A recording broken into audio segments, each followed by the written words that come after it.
नारायणं नमस्कृत्य नरं चैव नरोत्तमं देवीं सरस्वतीं व्यासं ततो जयमुदीरयेत्। ॐ नमो भगवते वासुदेवाय। चतुर्थ स्कंध एकविंशोऽध्याय। मैत्रेय उवाच एबे हो शुण विष्णु गाथा कहिबा पृथु यज्ञ कथा मिले सकल मुनि जने संतोष पृथु सानिध्याने यज्ञ करण उद्योगे सर्प संहार आणी बेगे सुप्राची सरस्वती तीर्थे आरंभ कले ब्रह्मवर्ते इंद्रादि सर्वदेवे आसी यज्ञ उत्सव घरे पशि यज्ञ संभार इंद्र देखी न सही मने हेला दुखी से यज्ञपति हरि प्रत्यक्ष हेले दया करी शंकर पद्मजोनि मेळे मिळी सकळ दिग पाळे गंधर्व अप्सरा गणी मुनिये वेद उच्चारणे आनंदे गीत नृत्य स्तुति सिद्ध गुह्यक पंक्ति पंक्ति दानव दैत्य विद्याधरे से यज्ञे मिलिले गहळे सुनंद नंद आदि माने हरिर पारिषद गणे कपिल नारद जे दत्त सनक आदि उपगत से पृथु यज्ञे वसुमती वाञ्छासुरभिपयोवती कामधेनुर प्राय होई सर्व संपद देला मही नदीये दुग्ध सर जळे सधीरे बहन्ति उल्लोळे घृत संजोगे दधि अन्न तो से भुञ्जन्ति सर्वजन सकल वृक्षे मधुपन्ति जीमूत प्राय वरसन्ति समुद्रे नाना रत्ने पुरी गर्जन्ति उल्लोळे लहरी पर्वते चतुर्विध अन्न देई रंजिले पृथु मन लोकपालके लोकतुले सर्व संभार संभारिले यज्ञकारणी विष्णु अर्थे सर्व संपादिले समस्ते पृथुर यज्ञारंभ चाहिबा सब मनि विचारई हे पृथु शतक्रतु कले लभिब इंद्र पद भले मोर संपद जीवनाश हेमंत चिंती छाड़े श्वास यज्ञर उनिशत अन्ते आत्मार हित चिंती चिते यज्ञ पशुकु हरि नेला निज भुवने विजे कला आकाश मार्गे इंद्र गला पाषंड धर्म आचरिला धर्मे विभ्रम तार मन सभये चित्त छन छन अत्रि जे यज्ञशाळे थिले अश्वर हरण जाणिले पृथुपुत्र कुराई बेगे इंद्रर कर्म तार आगे कहिले अश्वहर बाणी पृथुतनय ताहा शुणी धनुषरकु धरि करे शून्ये धाइला कोप भरे डाकई रह रह बाणी सभये इंद्र ताहा शुणी निज शरीर छन्न कला जटिल रूप प्रकाशिला ताहार निकटे मिलिला इंद्र विमान को चाहिला भस्मभूषित देह चाहि पृथु नंदन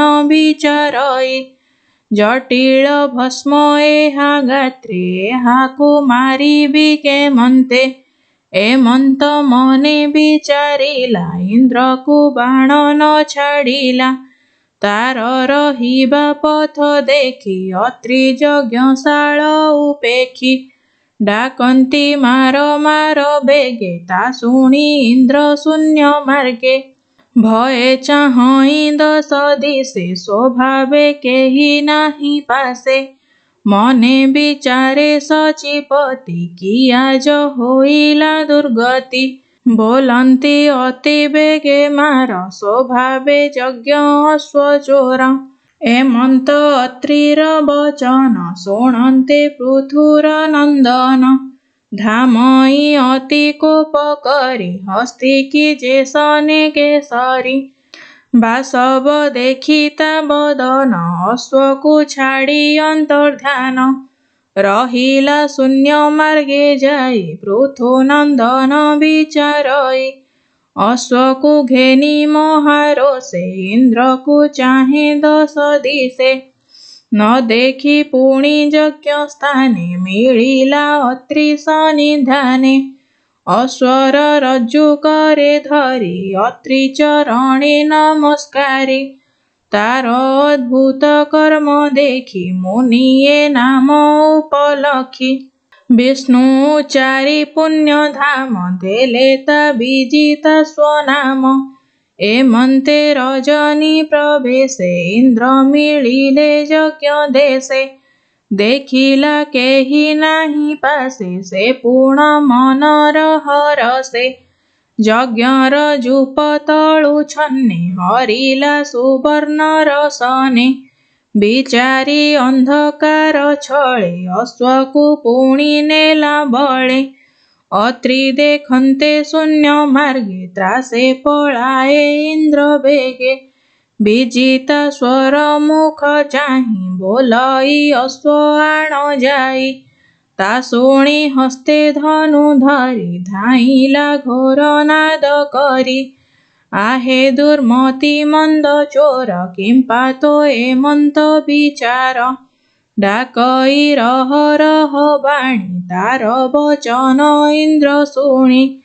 पथे अश्वकु छाड़ी छन्ने तत्क्षणे गला अंतर्धाने।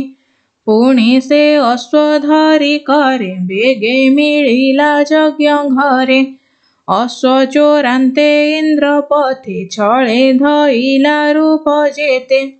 पाषण्ड जन सेहि मते रूप प्रकाशन्ति जगते। पृथुर यज्ञ विनाशने इंद्रर जेते रूप छन्ने। पाषण्डे सेहि रूप चिन्ति संसारे भ्रम से करान्ति। के नग्न रक्त पट्ट धरे के भस्म भूषण शरीरे। अधर्म मार्ग आचरन्ति आत्मा रहित न करन्ति। पाषण्ड मार्गे थाई नित्य दोषण देई वेद पथे। से रूप प्रकाशी ब्रह्मांडो निगम निंदिवे पाषण्डे। ताहांक मत जे करन्ति अन्ते नरके प्रवेशन्ति। से कथा शुणी पृथु कोपे इंद्र झिंगासे देह कंपे। इंद्र मारणे कोप करी निज कोदंड सर धरी। कोपन्ते अरुण नयन प्रचंड विराजे बदन। पृथु गमन देखि रणे बेगे मिलिले विप्रगणे। इंद्र विषये कोप बहि बोलन्ति पृथु मुख चाहि। भो पृथु शुण धर्म कथा आगम निगम व्यवस्था। पशु बिना न बध यज्ञरे अटई निषेध। तो यज्ञ कीर्ति नासे इंद्र आम्भे नासीभूता नरेन्द्र। मंत्र आह्वान बळे करी अग्निकु आहुतिरे धरी। नासीबु तोहर अहित तोर मारिबा नोहे जुक्त। एमंत पृथु आगे कही ऋत्विजे अति कोप बही। श्रुबकु सर्वे धरी हस्ते अग्निरे आहुति दियन्ते। ब्रह्मा मिलिले तत्क्षण समस्त मुनि सन्निधान। इंद्र रहित चित्ते बहि बोलन्ति मुनि गणे चाहि। शुण हे सर्व विप्रवर जाहाकु यज्ञे तुम्भे मार। जे देव यज्ञ भाग भुंजे से देव देह इंद्र तेजे। एणु इंद्रକୁ ଯଜ୍ଞେ ବରି ମନ୍ତ୍ରେ ଅନଳେ ହୋମ କରି। ସୃଷ୍ଟି ପାଳନେ କାରଣ ଏ ଭାବେ ସଂସାର ଧାରଣ। ପୃଥୁବଦନ ଚାହିଁ ଧୀରେ ବୋଲନ୍ତି ବଚନ ମଧୁରେ। ଏ ଇନ୍ଦ୍ର ନାରାୟଣ ତନୁ ଏହାକୁ ଛାଡ଼ ତୁମ୍ଭେ ମନୁ। ଏହାର ଦେହେ ସର୍ବଦେବେ ନିତ୍ୟେ ବସନ୍ତି ଯଜ୍ଞ ଭାବେ। ଆହୁତି ଯାର ମୁଖେ ଦେଇ ତାହାକୁ କୋପ ନ ଯୋଗାଇ। ଏହାକୁ କୋପ ତୁ ନ କର ଯଜ୍ଞ ପୁରୁଷ ଅର୍ଥେ ବର। ଏ ଧର୍ମ ପରମ କାରଣ ଅଶେଷ ସୃଷ୍ଟି ଉଦ୍ଧାରଣ। ଏ ଯଜ୍ଞେ ଦ୍ରୋହ କର୍ମ କଲା ପାଷଣ୍ଡ ପଣ ଆଚରିଲା। ପାଷଣ୍ଡ ଉଦ୍ଧରିବା ଅର୍ଥେ ତୋ ଅବତାର ଏ ଜଗତେ। ତୁ ସେ ସକଳ ଗୁଣମଣି ଅପୂର୍ବ ନୋହେ କିଛି ପୁଣି। ବେଣର ଦେହେ ଯେତେ ଦୋଷ ତୋ ଜନ୍ମ କଲା ତାହା ନାଶ। ତୁ ଏବେ ମୋର ବୋଲ କର ପାଷଣ୍ଡ ପ୍ରାଣୀଙ୍କି ଉଦ୍ଧର। ମୈତ୍ରେୟ ଉବାଚ ଏମନ୍ତ ବ୍ରହ୍ମାର ବଚନେ ଇନ୍ଦ୍ରକୁ କୋପ ଛାଡ଼ି ମନେ। ଯଜ୍ଞର ଅବଭୃତ ସ୍ନାନେ ଦକ୍ଷିଣା ଦେଇ ବିପ୍ରଜନେ। ଯଜ୍ଞେ ତୋଷିଲେ ସର୍ବଜନେ ଅନ୍ନ ବସନ ଧେନୁ ଦାନେ। ସେ ବିପ୍ରଜନେ ହୋଇ ତୋଷ ପୃଥୁକୁ କରନ୍ତି ଆଶିଷ। ବ୍ରହ୍ମା ହରଷ ଚିତ୍ତ ହୋଇ କହନ୍ତି ପୃଥୁ ମୁଖ ଚାହିଁ। ତୋର ବଚନେ ସର୍ବଦେବେ ତୋଷ ହୋଇବେ ଯଜ୍ଞ ଭାବେ। ଏମନ୍ତ କହି ପଦ୍ମଯୋନି ସଙ୍ଗେ ସକଳ ବିପ୍ର ଘେନି। ତତ୍କ୍ଷଣେ ଗଲେ ନିଜ ସ୍ଥାନେ ଶୁଣ ବିଦୁର ତୋଷ ମନେ। ଏ ପୃଥୁ ଯଜ୍ଞର କାହାଣୀ ନିର୍ମଳ ହୁଅ ନରେ ଶୁଣି। ମୈତ୍ରେୟ ମୁନି ତୋଷ ଚିତ୍ତେ କହନ୍ତି ବିଦୁର ଅଗ୍ରତେ। ଶୁଣ ବିଦୁର ସାବଧାନେ ପୃଥୁର ଯଜ୍ଞ ଅବସାନେ। ସେ ଯଜ୍ଞପତି ଭଗବାନ ଇନ୍ଦ୍ର ସହିତେ ଆଗମନ। ହରଷେ ପ୍ରଭୁ ଯଜ୍ଞପତି ପୃଥୁକୁ ଚାହିଁଣ କହନ୍ତି।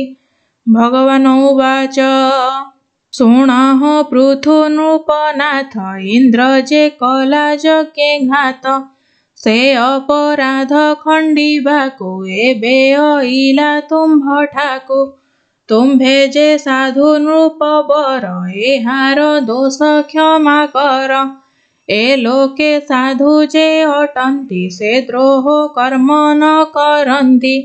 ସାଧୁଙ୍କ ନାହିଁ ହିଂସା ଭାବ ସମେ ଦେଖନ୍ତି ସର୍ବଜୀବ। ଯେଣୁ ଏ ଦେହ ଆତ୍ମା ନୋହେ ତେଣୁ ସେ ପଡ଼ନ୍ତି ଯେ ଦ୍ରୋହେ। ଯେବେ ପୁରୁଷ ତୁମ୍ଭ ପ୍ରାୟ ଦେବ ମାୟାରେ ମୋହ ହୋଏ। ବୃଦ୍ଧ ସେବନ ଦୀର୍ଘ କାଳ କେବଳ ଶ୍ରମ ସିନା ତାର। ଅବିଦ୍ୟା କାମ୍ୟ କର୍ମ ବସେ ଯେଣୁ ଏ ଦେହ ପରକାଶେ। ଏ କଥା ଯେ ଜ୍ଞାନୀ ଜାଣନ୍ତି ସେ ମୋହ ଦ୍ୱନ୍ଦ୍ୱେ ନ ପଡ଼ନ୍ତି। ଅନିତ୍ୟ ଜାଣନ୍ତି ସେ ଦେହ ତେଣୁ ତହିଁରେ ନାହିଁ ସ୍ନେହ। ଗୃହ ଦ୍ରବିଣ ଦ୍ୱାରା ସୂତେ ମମତା କରିବେ କେମନ୍ତେ। ଏ ଆତ୍ମା ଦେହ ତହୁଁ ଭିନ୍ନ ଶୁଣ କହିବା ତାର ଚିହ୍ନ। ଏକଇ ଆତ୍ମା ସର୍ବଦେହେ ଶୁଦ୍ଧ ଅଶୁଦ୍ଧେ ଭେଦ ନୋହେ। ନିର୍ଗୁଣ ହୋଇ ଗୁଣାଶ୍ରୟ ସେ ଆତ୍ମା ସ୍ୱୟଂ ଜ୍ୟୋତିର୍ମୟ। ସେ ଏକ ଅଛି ସର୍ବଠାରେ ଆବୃତ ନୋହେ ମାୟା ଦ୍ୱାରେ। ତାହାର ନାହିଁ ଆତ୍ମା ପର ସେ ଥାଇ ପ୍ରକୃତି ରୂପର। ଶରୀରୁ ଭିନ୍ନେ ଥାଇ ସେହି ତାକୁ ଦେଖନ୍ତା ନାହିଁ କେହି। ଆତ୍ମାକୁ ଏମନ୍ତ ପ୍ରକାରେ ଯେ ପ୍ରାଣୀ ଦେଖନ୍ତି ଶରୀରେ। ସେ ଯେବେ ପ୍ରକୃତିରେ ଥାଇ ପ୍ରକୃତି ଗୁଣେ ବଦ୍ଧ ନୋହି। ଯେମନ୍ତେ ପ୍ରାଣୀ ମୋତେ ପାଏ ତୁମ୍ଭଙ୍କୁ କହି ସେ ଉପାଏ। ଯେ ଜନ ସ୍ୱଧର୍ମେ ନିଷ୍କାମେ ମୋତେ ଭଜଇ ପ୍ରତିଦିନେ। ତା ମତି ହୁଅଇ ପ୍ରସନ୍ନ ଦୁର୍ଗତି କରଇ ମୋଚନ।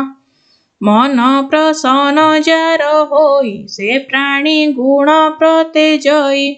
ସମତ୍ୱେ ସେ ସର୍ବ ଦେଖଇ ସେ ଜୀବ ଆତ୍ମାକୁ ଜାଣଇ। ଭଜଇ ଶାନ୍ତି ଅବସ୍ଥାନ ଲଭଇ କୈବଲ୍ୟ ନିର୍ବାଣ। ଏହି ଆତ୍ମାକୁ ଯେଉଁମାନେ ଦେହ ଇନ୍ଦ୍ରିୟ କର୍ମ ଜ୍ଞାନେ ମନର ଅଧ୍ୟକ୍ଷ ଜାଣନ୍ତି ସକଳ ଦୁଃଖୁ ସେ ତରନ୍ତି। ଦେଖ ଏ ଲିଙ୍ଗ କଳେବର ସେ ପଞ୍ଚଭୂତେ ସ୍ଥୂଳତର। ଏ ଦଶ ଇନ୍ଦ୍ରି ଛନ୍ତି ଏଥି ଚେତନ ରୂପେ ଆତ୍ମା ତିଥି। ଏ ଗୁଣ ପ୍ରବାହରୁ ହୋଇ ଏହାକୁ ଯେ ଭେଦି ଦେଖଇ। ସେ ପ୍ରାଣୀ ଆତ୍ମାକୁ ଦେଖଇ କ୍ଲେଶାଦି ତାକୁ ନ ବାଧଇ। ଯେ ଜନ ଦୃଢ଼ ଭକ୍ତି କରେ ମନ ବାନ୍ଧଇ ଆମ୍ଭଠାରେ। ବିପଦ ସମ୍ପଦରେ ତାର କେବେହେଁ ନ ହୋଇ ବିକାର। ଶୋକାଦି ଦ୍ୱାରା ସେହିମାନେ ବ୍ୟଥିତ ନୁହନ୍ତି ଅଜ୍ଞାନେ। ଶୁଣ ହେ ପୃଥୁ ନୃପବର ସୁଖ ଦୁଃଖକୁ ସମ କର। ପ୍ରାଣୀମାନଙ୍କ ତିନି କର୍ମ ଉତ୍ତମ ମଧ୍ୟମ ଅଧମ। ଉତ୍ତମେ ଉତ୍ତମ ଲଭଇ ଅଧମେ ଅଧୋଗତି ପାଇ। ମଧ୍ୟମେ ମଧ୍ୟମ ବ୍ୟବହାର ଶୁଣ ହେ ପୃଥୁ ନୃପବର। ଏ ଦୁଃଖ ସୁଖ ସମ କର ଇନ୍ଦ୍ରିୟ ମାନଙ୍କୁ ନିବାର। ଚିତ୍ତକୁ ନିର୍ମଳ କରିଣ ଇନ୍ଦ୍ରମାନଙ୍କୁ ତୁହି ଜିଣ। ବନ୍ଧୁ ଅମାତ୍ୟ ଆଦି ଯେତେ ମୋହର ଦେବା ଜାଣି ଚିତ୍ତେ। ତାହାଙ୍କୁ ସଙ୍ଗତେ ଘେନିଣ ପ୍ରଜାଙ୍କୁ ପାଳ ସ୍ୱଧର୍ମେଣ। ଅଖିଳ ଲୋକ ରକ୍ଷା କର ମଙ୍ଗଳ ହୋଇବ ତୁମ୍ଭର। ପ୍ରଜା ପାଳନ ରାଜା ଧର୍ମ ପ୍ରଜା କରେ ଯେ ଶୁଭ କର୍ମ। ପରଲୋକରେ ଷଷ୍ଠ ଅଂଶ ନୃପତି ଲଭଇ ଅବଶ୍ୟ। ଯେ ରାଜା ପ୍ରଜାଙ୍କୁ ନ ପାଳେ ଅଧର୍ମେ କର ନିଏ ବଳେ। ସେ ରାଜା ନରକ ଭୁଞ୍ଜଇ ତାହାର କାହିଁ ରକ୍ଷା ନାହିଁ। ସ୍ୱଧର୍ମେ ଥାଇ ପ୍ରଜା ପାଳ ଗୃହ ମେଧରେ କିଛି କାଳ। ସନକ ଆଦି ମୁନି ଜନେ ଆସିବେ ତୋହର ଭୁବନେ। ତାହାଙ୍କୁ ନୟନେ ଦେଖିବ ସୁଦିବ୍ୟ ଜ୍ଞାନ ତୁମ୍ଭ ହେବ। ତୋ ଧର୍ମଶୀଳ ଗୁଣ ଯଶ ଭାବେ ହୋଇଲୁ ଆମ୍ଭେ ବଶ। ତେଣୁ ତୁ ମୋର ଠାରୁ ବର ଯେ ଇଚ୍ଛା ମାଗ ନୃପବର। ଯଜ୍ଞ ତପସ୍ୟା ଯୋଗାଦିରେ ପ୍ରାପ୍ୟ ମୁଁ ନୁହଁ ସଂସାରେ। ଯାହାର ଭେଦ ଜ୍ଞାନ ନାହିଁ ତା ହୃଦେ ନିରତେ ମୁଁ ଥାଏ। ମୈତ୍ରେୟ ଉବାଚ ଏମନ୍ତେ ପ୍ରଭୁ ଭାବଗ୍ରାହୀ ପୃଥୁଙ୍କୁ କହିଲେ ବୁଝାଇ। ହରିଙ୍କ ଆଜ୍ଞା ଧରି ଶିରେ ତତ୍କ୍ଷଣେ ପାଦେ ପ୍ରଣମିଲେ। ଏମନ୍ତ କାଳେ ଦେବରାଜ ଆପଣା କର୍ମେ ପାଇ ଲାଜ। ପୃଥୁଙ୍କୁ ଚରଣେ ପଡ଼ିଲେ ଅପରାଧ କଲଇଁ ବୋଇଲେ। ପୃଥୁ ଯେ ତହୁଁ ଆଲିଙ୍ଗନ କରି ତୋଷିଲେ ଇନ୍ଦ୍ର ମନ। ଏ ଅନ୍ତେ ପ୍ରଭୁ ଭଗବାନ ଗଗନେ କଲେ କ ଉଦ୍ୟମ। ପୃଥୁ ଯେତେକ ପୂଜା କଲେ ହରି ତା ଆନନ୍ଦେ ଘେନିଲେ। ଯେ ରାଜା ପଡ଼ି ହରି ପାଦେ ପ୍ରଣାମ କରିଣ ଆନନ୍ଦେ। ଆନନ୍ଦ ସାଗରେ ବୁଡ଼ିଲା ପୁଲକ ସର୍ବାଙ୍ଗେ ବହିଲା। ବେନି ନୟନୁ ଅଶ୍ରୁ ଝରେ ପ୍ରଭୁଙ୍କୁ ହୃଦ ପଦ୍ମେ ଧରେ। कर अंजलि शिरे देई कहई विष्णु मुख चाहि पृथुवाच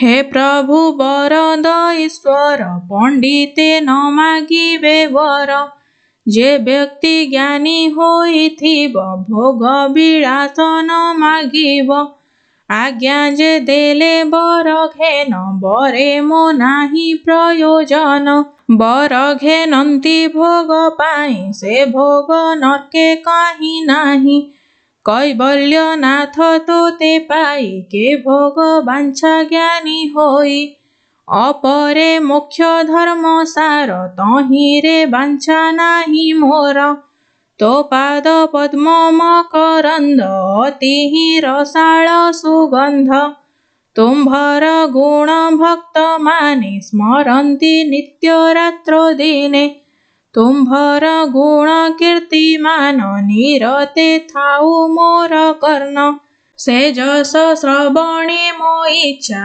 अयुते कर्ण दियो वांछा ए दुई कर्णे शुणी मोर संतोष नोहे चक्रधर तो पाद पद्म सुधा जस साधुंक बदनु प्रकाश कुजोगी जने दिए ज्ञान आने मो नाही प्रयोजन निखिल पुरुष उत्तम तु गुणालय तो चरण से बीबी लक्ष्मीर पराए ता संगे कलिनी की होए जगत जननी समेते बाद हेले हे अविरते तथापि सेवा न तेजिबि अवश्य से पाद भजिबि दीन वत्सल तोर बाना भक्तरे तोहर करुणा एणु भजन्ति एक भावे निष्काम भावरे साधवे अन्यत्र फल न वाञ्छन्ति आनन्दे तो पादे भजन्ति भजिला लोक ठारे जाहा बर मागतु बोलु जाहा भोनाथ तोहर ए बाणी जानिली ए विश्व मोहिनी फल आशारे लोभी होई माया मोहरे भ्रमु थाई तांकु न देव भोग किछि जेबे भकते दया अछि निष्काम साधु जेउ जन भजन्ति तो पाद पद्मेण अन्यत्र फल न जानन्ति तो भक्ति भावे निमजन्ति तुम्भंकु भजे जेउ नर वचने दियो ताकु वर जगमोहन से वचन निश्चय जानिली भगवान प्राणी बंधन फल आसे तुम्भ वचन रचु पासे पिता जे सने पुत्र हिते करई स्नेह विरते तुम्भे से रूपे आचरिब तेबे भकत निस्तरिब एहा मु मागुछि श्रीहरि दिय हे प्रभु दया करी मैत्रेय कहन्ति विदुरे श्रीकृष्ण महिमा सादरे वर्णने पृथु नृपवर श्रवणे होई तो सभर आज्ञा दियन्ति भगवान शुणिमा हे आदि राजन तो स्तबे संतोष होइण आज्ञा देउछु पुण पुण हे राजा तोर भक्ति भाव मो पादे सर्वदा होइब मोर विषये तोर बुद्धि भक्ति जोगे जे प्रसिद्धि एणु दुस्तर मोर माया तोते न लागू पुण्य देहा एमंत बोली नारायण बहुत संतोष होइण पृथुराजार जेते बाणी मने धइले चक्रपाणी तार पूजने तोष होई ताठारे अनुग्रह बही देव ऋषि पितृगंधर्व सिद्धचारण जे पुन्नग किन्नर अपसर मर्त्य खगादि ए जीवलोकंत राजर्षि पृथुआने जेते जे उपाध्याय यज्ञ गते जे सर्वे विष्णु संगे थिले संतोषे विष्णु पूजा कले हरिले ताहांकर मन वैकुंठे विजे भगवान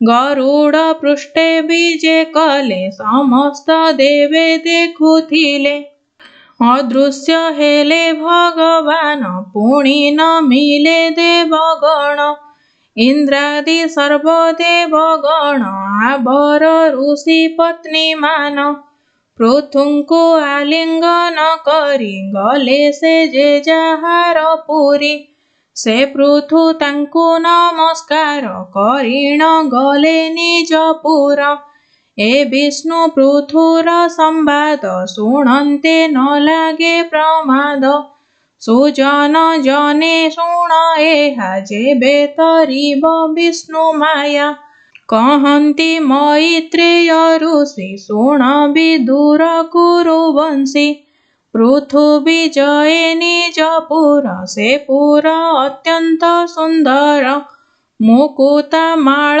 तुम्भे तहि दिव्य कुसुमे शोभा पाई सुवर्ण तोरण तहिरे धूप सुगंध मनोहरे चंदन अगुरुरे मिशि तोषे सिंचन्ति प्रजासि फल तंडुल दुर्वाक्षते पूजन्ति दीप घेनि हस्ते कदली गुआ वृक्ष दांडे तरु पल्लव माळ मुंडे से पुरा अटे अलंकृत मंगल चिन्ह जे सर्वत्र प्रजाए दीपावली कर आभर जे द्रव्य मंगल उज्ज्वल कन्यागण मेळे दिव्य कुंडल कर्णे लूळे मिलिले राजार अग्रते पूजार बळी घेनि हस्ते शंख दुंदुभिर घोषरे विप्रंक वेद ध्वनि स्फुरे स्तुति करन्ति सर्वे मिळि स्थिरिये दन्ति हुळहुळि सुवर्ण पात्रे अर्घ्य करी नानादि फल पुष्प भरी मुखे मंगल नाद भणी वदान्ति सकल तरुणी भुवने बीजे नृपवर सर्वत्र तेजी अहंकार महानंदे दंडधारी निज आसने बीजे करी से पुरे महंत जे थिले पूजित होई पूजा कले से पृथु ए रूपे नानादि कुशल कर्म कु संपादी अवनी मंडल पालन करी निर्मल जस पूर्ण प्रजांकु बहु सुख देले अन्ते से वैकुंठ लभिले सुतोवाच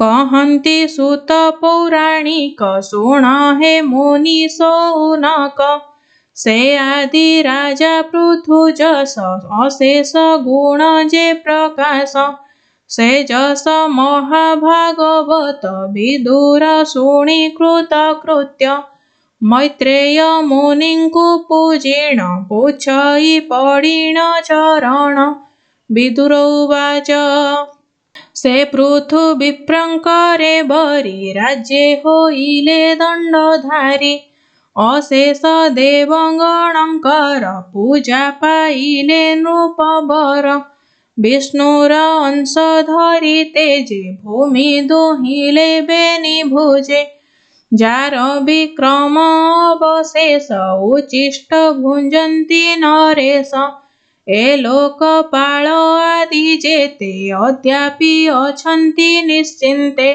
से पृथु राजा कीर्ति पुणी के अबा से कथा न शुणी एणुता शुद्ध कर्म जेते कह ए मुनि मो अग्रते आनंदे मैत्रेय मुनि कहन्ति हरि भाव घेनि मैत्रेय उवाच शुण विदुर कुरुवीर चरित पृथुराजनर गंगा जमुना मध्ये पुर भियाई रही पृथुवीर प्रारब्ध कर्म क्षय पाई भोग भुंजन्ति नर साई शपथ द्वीपे एकदण्ड धरे से नृपति प्रचण्ड ब्राह्मण वैष्णवरु अन्य आज्ञा लभन्ता नाही जन एक समये महासत्र आरंभ कले वेणसुत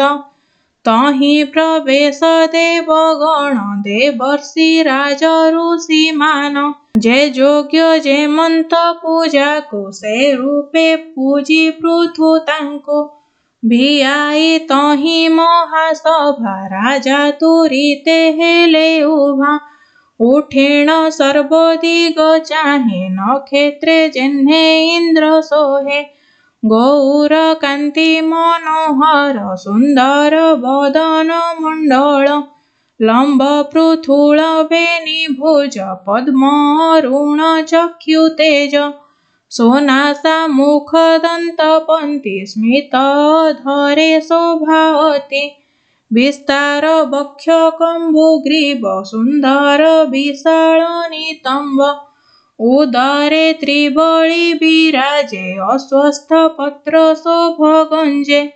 आवर्तनाभिसुगभीर विराजे मध्य देशे तार हेमस्तंभ की उरुजुग उन्नत अग्रपाद जुग ताहार उच्च पाद दुई सर्वलक्षणे शोभा पाई सूक्ष्म कुंचित स्निग्ध केश दुकूल सोहे कटी देश कंधे उत्तरी यज्ञ सूत्र कृष्ण अजिन कुशहस्त नियमे छन्ति नरपति तेणु भूषण न धरन्ति तथापि दिव्य शोभा देहे देशन्ता जन मन मोहे चक्षुर तारा मनोहर अति चिकण सुखकर सभा को चाहि दंडधर वचन कहन्ति मधुर पृथुवाच डाकेण कहन्ति राजन शुणिमा हेउ सभाजन आसीच जेते साधु जने मन निवेश मो वचने मोहरा मने जेबा अछि मु ताहा प्रकाशी कहुछि हरि मोठारे कृपा करी करिछि मोते दंडधारी प्रजार दंड वा रक्षण पोषण सर्वतो भावेण राजा प्रजारे सुख देई विष्णु संतोष तारे होई प्रजांकु रखई धर्म रे अधर्मी केहि न प्रचरे ए रूपे प्रजांकु जे पाळे सुगति लभे अंत काळे प्रजांकु कले सुरक्षण तुष्ट हुअन्ति नारायण जाहाकु संतोष मुरारी से प्राणी भभुजन्ति तरी अधर्म मार्गे प्रजावित जेबे हरई नरनाथ से राजा अटे भाग्यहीन प्रजांक पापे होए लीन जे प्रजा ठारू करन्यन्ति प्रजांकु धर्म न शिखान्ति प्रजांक पातक घेनन्ति अन्ते नरके से पड़न्ति ए घेनी कहई प्रजांकु भय रखिब धर्मको मोतहु धर्म कर शिक्षा मो पर लोके हेउ रक्षा पर निंदा को परिहरि हरिंकी भज दृढ़ करी मोठारे अनुग्रह जेबे हरिंकी सेवा कर तेबे हे देव पितृ ऋषि गणे जेते आसीछ सभास्थाने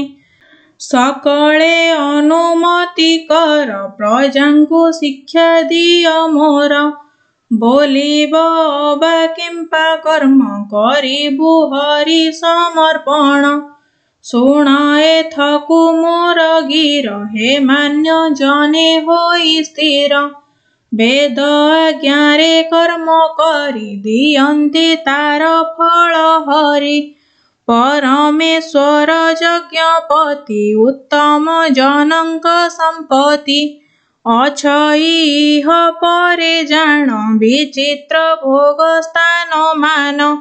ନଥିଲେ ଫଳଦାତା ଏକ କି ରୂପେ ପାଇବ ତା ଲୋକ।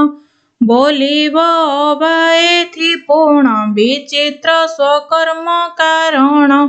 ଶୁଣ ଏଥକୁ ଦେଇ ଚିତ୍ତ ମହାନ୍ତ ମାନଙ୍କର ମତ। ଯେ ସ୍ୱୟଂଭୁବ ମନୁ ବୀର ଉତ୍ତାନ ପାଦ ଧ୍ରୁବ ହାର। ଯେ ରାଜ ଋଷି ପ୍ରିୟ ବ୍ରତ ଅଙ୍ଗ ନୃପତି ପିତୃତାତ। ବ୍ରହ୍ମା ଶଙ୍କର ଆଦି ଯେତେ ପ୍ରହ୍ଲାଦ ବଳି ସର୍ବମତେ। ଶ୍ରୀ ଗଦାଧର କର୍ମ ଫଳ ଦେବାକୁ ସମର୍ଥ କେବଳ। ତ୍ରିବର୍ଗ ସ୍ୱର୍ଗ ଅପବର୍ଗ ଯେ ସାଧ୍ୟ ଅଛି ଭୋଗ୍ୟ। ସେ ପ୍ରଭୁ ପରମ ଈଶ୍ୱର ଦିଅନ୍ତି ସର୍ବକର୍ମ ଫଳ। ମୃତ୍ୟଙ୍କ ନାତି ଆମ୍ଭ ତାତ ଧର୍ମ ବିଚାରେ ବିମୋହିତ। ସେପରି ଯେ ବା ଅଭାଗୀନ ମାନନ୍ତି ନାହିଁ ଭଗବାନ।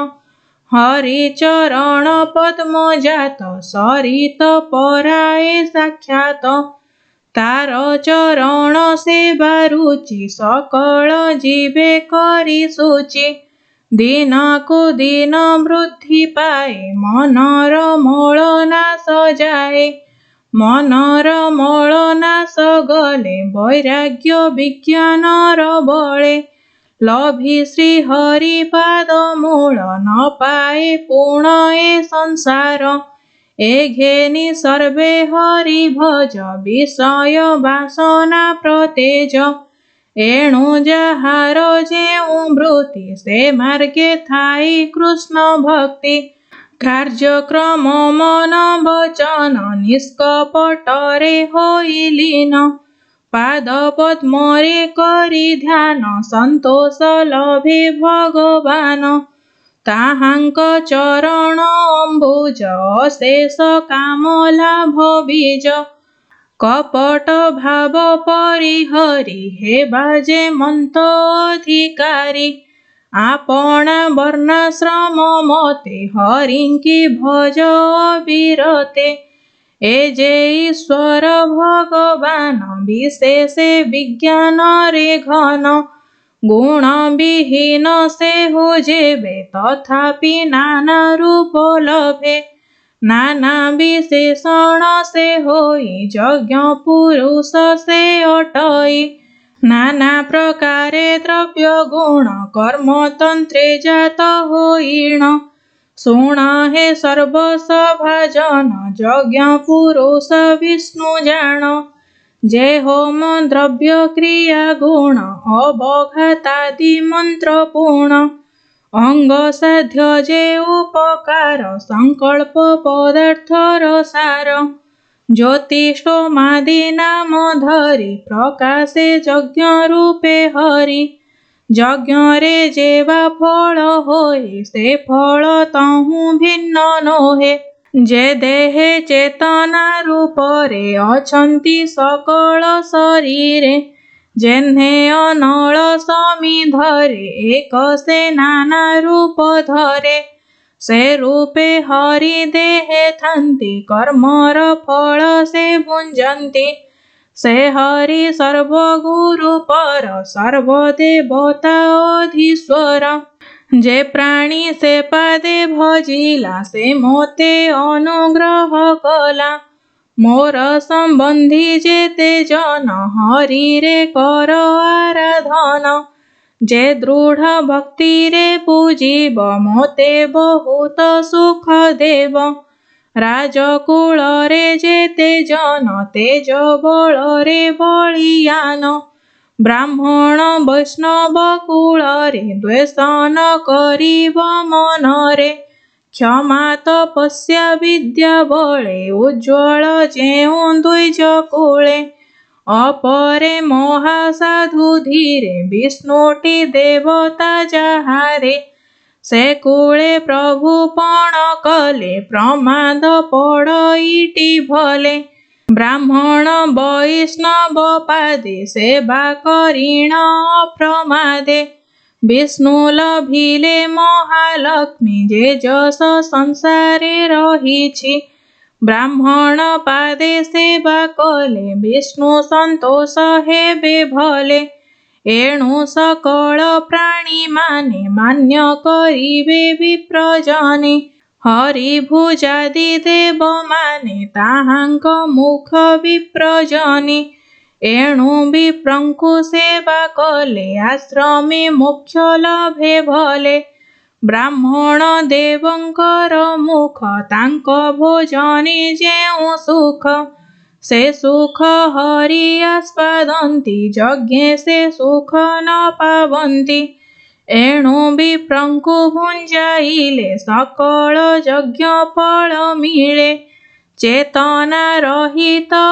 नळे आहुति मंत्र भावे देले हरिता कले हे भोजन सुख न लभन्ति ते सन एणु अग्निरुद्विज श्रेष्ठ जेणु से वेद तत्वे निष्ठ ब्राह्मण मुखे जे वेदे इंद्रादि देव नाम कहि विष्णु प्रीतिरे देव जेते विष्णुता पाइबे साक्षाते जे वेदे दर्पण पराये सकल धर्म दृश्य होए श्रद्धा तपस्या सुधाचार मौन संयम प्रकार संपादी जेउ द्विज माने धरन्ति ताकु हरि ध्याने वेदार्थ करन्ति विचार जे वेद हेतु ए संसार ब्राह्मण पाद धूଳି सिरे धरिण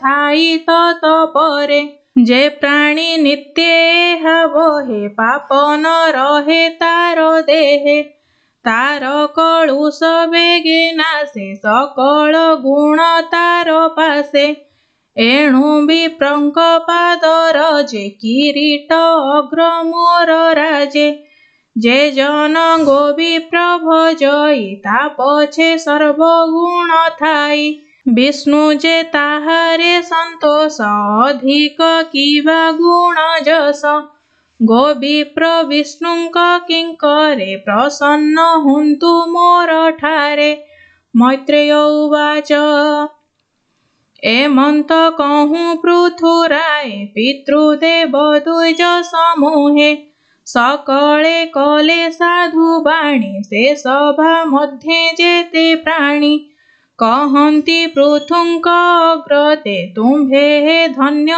धर्म मते सुपुत्रे पुण्य लोक पाई ए वाक्य सत्य श्रुति कही ब्राह्मण साप दंड ग्रस्त मले जे बेण तुम्भ तात से महापापी होइथिले तुम्भ सकाशु निस्तरिले हिरण्यकशिपु जे थिला से विष्णु निंदारे बढ़िला प्रह्लाद तार सुत होई नरक मार्गु उद्धरई तू एबे चक्रवर्ती पणे ए महिपाल शुभ क्षणे बहु बत्सर तुम्भ आयु निरुज होई तनु रहु गुणे अखंड भोग भुंज भक्ति रे हरि पादे भज ब्राह्मण्य देव हरि कथा तुम्भर कीर्तने सर्वथा